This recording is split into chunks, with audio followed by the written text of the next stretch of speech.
प्रकृति कुछ व्यक्तियों को बड़ी समस्याओं के समाधान के लिए पृथ्वी पर भेजती है। जब जब बड़ी समस्याओं का निर्माण होता है, तब तब एक बड़ा व्यक्तित्व इसका समाधान लेकर आता है। प्रधानमंत्री नरेंद्र मोदी को भी सामान्य घर में पैदा करने के बाद प्रकृति ने उन्हें जिन रास्तों और जिन संघर्षों के बाद प्रधानमंत्री का दायित्व सौंपा है, उस पर वो कितने खरे उतरे हैं, इसका आकलन तो इतिहास करेगा। लेकिन वर्तमान के धरातल पर जिन बड़ी समस्याओं का समाधान उन्होंने देश हित में किया है, उसमें कश्मीर में अनुच्छेद 370 का हटाना शामिल है। 1992 में जब नरेंद्र मोदी कश्मीर की लाल चौक पर झंडा फहराने गए थे, तब वहां आतंकवादियों ने एक पोस्टर लगाया था जिसमें लिखा था, जिसने मां का दूध पिया हो वो लाल चौक पर झंडा फहराए।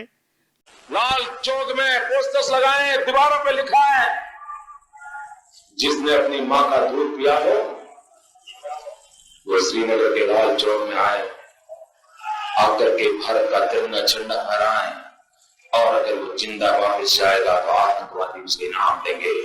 आतंकवादी काम खोल करके समझे। 26 जनवरी को लाल चौक में फैसला हो जाएगा किसने अपनी मां का दूध पिया। भाजपा का हमेशा दृढ़ मत रहा है कि जहां श्यामा प्रसाद मुखर्जी ने शहादत दी है, उस कश्मीर पर आतंकवाद नहीं चलेगा।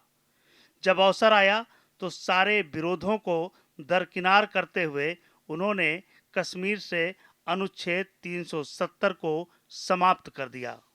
आर्टिकल 370 और 35A को हटाने का काम भारत की दोनों सदनों ने 2/3 बहुमत से पारित कर दिया। आज लाल किले से जब मैं देश को संबोधित कर रहा हूं, तब मैं ये गर्व के साथ कहता हूं कि आज हर हिंदुस्तानी कह सकता है, वन नेशन वन कॉन्स्टिट्यूशन। मुस्लिम महिलाएं सुप्रीम कोर्ट के निर्णय के बाद भी 3 तलाक का दंश इसलिए झेल रही थीं कि तत्कालीन राजनीतिक नेतृत्व ने उस निर्णय को सदन में पलट दिया था। मुस्लिम महिलाओं को अपने अधिकारों से वंचित होना पड़ रहा था। वो भी भारत की नागरिक हैं और भारत के संविधान के तहत उनको ये हक मिलना चाहिए था कि उनके साथ किसी भी स्तर पर ज्यादती न हो।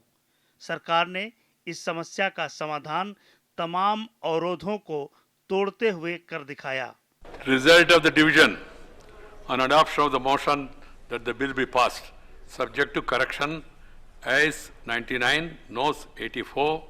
The bill that the motion that the bill be passed is adopted.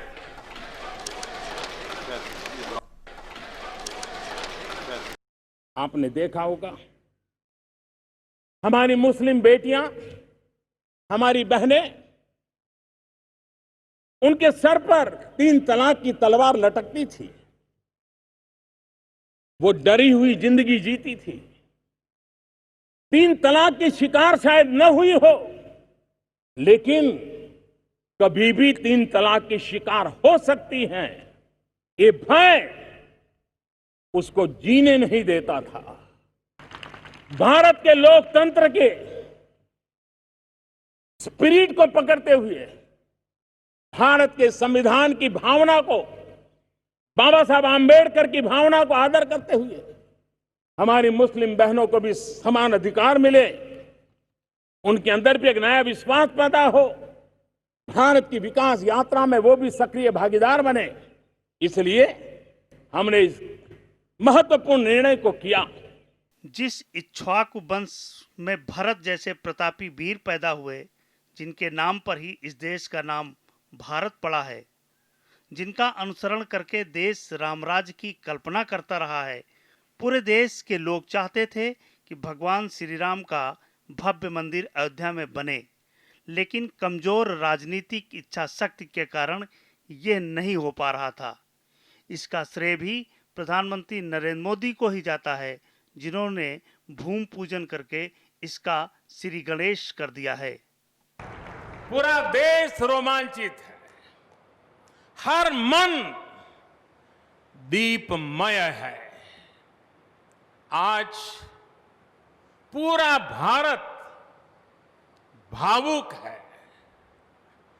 सदियों का इंतजार आज समाप्त हो रहा है। महानुभावों, बरसों से टाट और टेंट के नीचे रहे हमारे रामलला के लिए अब एक भव्य मंदिर का निर्माण होगा। जो जनता के हित में संघर्ष करके समस्याओं को समाधान में परिवर्तित करेगा, उस नेतृत्व को तो पूरा देश उनके जन्मदिन पर लंबी उम्र की शुभकामनाएं ही प्रेषित करेगा। आज यही हो रहा है जब पूरा देश मोदी जी को प्रधानमंत्री के रूप में पाकर खुश है और उनके जन्मदिन पर बधाइयां दे रहा है।